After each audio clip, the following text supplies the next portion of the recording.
ఒకప్పుడు విలన్ లక్షణాలు ఇది, హీరో లక్షణాలు ఇది అని ఉండేది. కానీ ఇప్పుడు మీడియా విలన్ హీరోని వాళ్ళు డిసైడ్ చేసి మన మెదళ్లలో పెడుతున్నారు.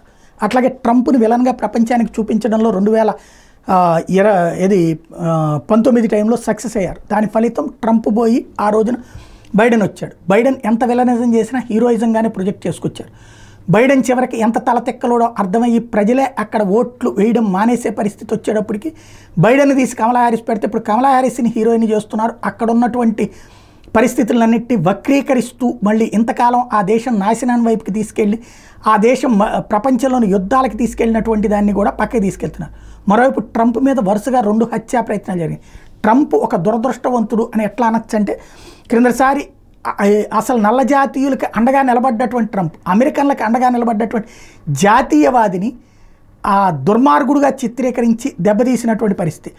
2 ఇంపీచ్మెంట్స్, 4 అరెస్టులు, 91 ఛార్జెస్, 2 సార్లు హత్యా ప్రయత్నాలు. ఇన్ని జరిగినా కూడా ఇంకా ట్రంప్ను విలన్గా చూపించగలిగినటువంటి నైజం అంతర్జాతీయ మీడియా దగ్గర ఉందంటే, మీడియా పరిస్థితి ఎట్లా ఉందంటే ప్రజల చేత తీర్పులు బలవంతంగా తాము ఇప్పించేటట్టుగా ఉందన్నమాట.